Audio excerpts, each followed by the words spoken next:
Hello दोस्तों, white trans नमस्कार।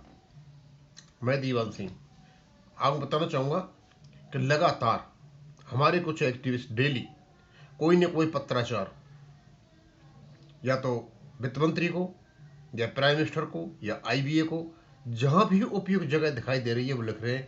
और national convener G R Shukla साहब तो लगातार पत्र लिख रहे हैं। आज इन्होंने फिर एक पत्र लिखा। Sister Nirmala Sitharaman, honourable finance minister, government of India. बस शुरुआत उसी से। न मुझे तुम्हारी इच्छा है, न मुझे स्वर्ग की और न मुझे धन की, न राज्य की। मेरी एक ही इच्छा है कि मैं गरीबों के काम आऊं।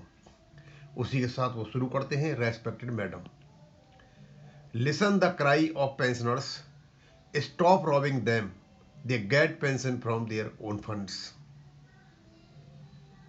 आप ऐसा नहीं कर रहे हो, कोई भी अपने पस्ते दे रहे हैं, अपने फंड्स के भी आप पैसा नहीं देना चाहते हो और उनको एक प्रकार से रॉब किया जा रहा है। नाउ कहते हैं, you know very well the injustice and oppression being perpetrated on bank pensioners. Lack of pensioners believe that now you are adopting an ostrich approach similar to that Congress government minister in the past. This does not over well. Bank pensioners expect such exemplary role from you, which the coming generations would have remembered with pride. Our confidence in the exemplary role expected of you was strengthened from your stand in 2020 before the media and top executive of bank executive regarding the pioneering role played by bank pensioners. Madam ने 2020 में कहा था कि एक pioneering role bank वालों ने किया है, इसलिए वो डिजर्व करते हैं उनका पेंशन अपडेशन किया जाए, और 2020 में किया था। When they were in building world class banking and need to take care of them after retirement, we are dismayed from what have happened thereafter. आपके कहने के बाद क्या हुआ, आपकी बात को किसी ने नहीं माना। उसके बाद certainly the management of banks is not uncontrolled and dictatorial, but whatever they are doing is at the behest of your DFS officials. The DFS officials get filed a false affidavit from the Indian Bank Association in the Honorable Supreme Court to the effect that there is no provision of pension updation in the Pension Regulations 995 and that the bank pensioners are demanding parity with the central government. ने कहा कि सारा का सारा DFS की छत्र छाया में हो रहा है और डीएफएस आपके नीचे आता है। उन्होंने एक एफिडेविट दिलाया आईबीए से कि कोई पेंशन अपडेशन नहीं है और वो सेंट्रल गवर्नमेंट के बराबर पैरिटी मांग रहे हैं। The government of India is a party in this case, and this false affidavit has been given on behalf of respondents, means including government of India. The fact is that there is a pension settlement under ID Act 1947 to do pension updation on RBI line. There is a provision for periodic pension updation along with wage revision.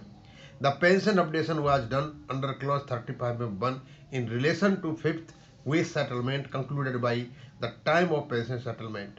The fifth wage settlement was effective from 1/11/1987 and thereafter pension of pre-wage settlement pensions was updated from 1/1/1986 to 31/10/1983.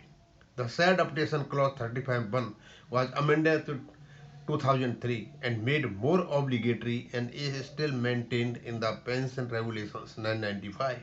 Nevertheless, it has been said in the affidavit that there is no provision for pension updation in the Pension Regulation 995 and bank pensioners are demanding pension updation on RBI lines for which there is a settlement, not any parity with the central government pensioners. The term of pension updation is not being arbitrarily implemented.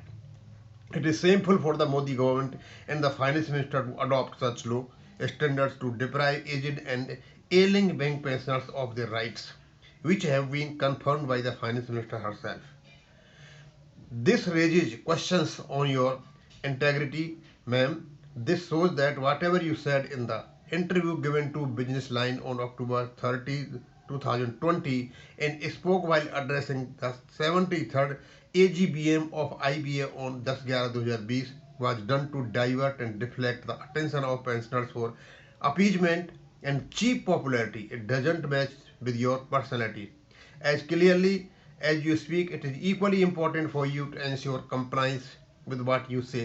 Your statement should not be dismissed as rhetoric. It is you to pay attention to this. We most respectfully request you to please look into pensioners' matters. Take necessary steps to resolve the long pending pension updation issue of aging and ailing bank pensioners on RBI line. Also, pension on a special allowance, which is a cut part of basic pay, should be given. Pensioners should not be dragged in court cases and made to die deprived of their legitimate rights. Hope you kindly react and respond with positivity. Respectful regards, national convener. और इन्होंने इसकी copy भेज दी है Shri Narendra Modi ji, honourable minister. दोस्तों, एक बात मैं बड़ा स्पष्ट रूप से बता देता हूँ, ये बार बार जो आरबीआई लाइन आ रहा है, आरबीआई फॉर्मूला आ रहा है, सेंट्रल सुरेश, ये सारे सब एक ही हैं, एक ही सिक्के के अलग अलग पहलू हैं। हमारा जो पेंशन रेगुलेशन है उसमें जो रेगुलेशन 56 है वो CCS रूल 1972 की बात करता है। CCS रूल 1972 फोर फादर है उनके और सब उनके बच्चे हैं। आरबीआई रेगुलेशंस CCS रूल 1972 के बच्चे हैं और हमारा रेगुलेशन भी CCS रूल 1972 और आरबीआई लाइन पर बना हुआ है, वो भी उसके बच्चे हैं। 1994 में जब कमेटी का ड्राफ्ट बन गया था उस समय फिर इकट्ठे होकर के इन्होंने अडॉप्ट किया था कि पेंशन अपडेशन आरबीआई लाइन पर होगा, उसकी ये बात कर रहे हैं। चाहे आरबीआई लाइन पे अपडेशन हो और चाहे CCS रूल 1972 पे हो, बात एक ही है, हर बेस सेटलमेंट के साथ अपडेशन होना जरूरी है। अब कैसे करते हैं समस्या को सुलझाने के लिए? अब ये CCL 1972 पे करते हैं, रेगुलेशन से करते हैं तो 995 और उसके आसपास से देना पड़ता है आज तक। और यदि ये समस्या बहुत ज़्यादा विकराल रूप धारण करेगी तो ये फिर उसके बाद में आरबीआई फॉर्मूला पे आदत 2019 से लागू है। अब कैसे करते हैं ये इनका है। अपडेशन तो क्लियर है, ये कोर्ट मान चुका है, हर अपडेशन एक रेगुलेशन में है। अब अपडेशन कैसे करते हैं, चाहे आरबीआई लाइन पे करो, चाहे CCS रूल 1972 पर करो, या और कोई तरह अपनाओ। ये अपेंडिक्स कोई अलग नहीं है। अपेंडिक्स को जब गहराई से पढ़ोगे, अपेंडिक्स आपको खींच करके ऑटोमेटिकली CCS रूल 1972 पर ले जाती है और CCS 1972 के आधार पर आपके आरबीआई के रेगुलेशन बने हुए हैं। आरबीआई में भी इम्प्लाइड अपडेशन है और CCS रूल्स में भी इम्प्लाइड अपडेशन है, वो जाकर के 2021 और 2023 में जाकर के एक्सप्रेस हुआ है। तो सारे सब एक ही हैं, एक ही थैली के चट्टे बट्टे सारे ये। अब दिखाई ऐसा देता है, ये अलग है, ये अलग है, ये अलग है, ये अलग है। जो ये मांग रहे हैं कि भाई कोई समस्या का समाधान नहीं होता है, तो अल्टीमेटली आरबीआई लाइन पर इसको इम्प्लीमेंट किया जाए। यानी आरबीआई फॉर्मूला जो 2019 से लागू है वो भी हम पर लागू है, 1995 से है वो भी हम पर लागू है, सारा कुछ लागू है हमारा वक्त जो रेगुलेशन है। लेकिन हमारे तो पेंशनर चाहते हैं कि ये रेगुलेशन बेस्ड हो, जिससे पीछे से जहाँ से ये हमारा रेगुलेशन चला है 1995 वहाँ से हमको एरियर मिले, वो मिले। अब देखो कैसे समस्या का समाधान होता है। ये तो निश्चित है, ये मान लिया गया है हाँ पेंशन अपडेशन का है, किस्सा है और वो सही है। अब मैं यहीं ख़त्म करूँगा। थैंक यू, धन्यवाद।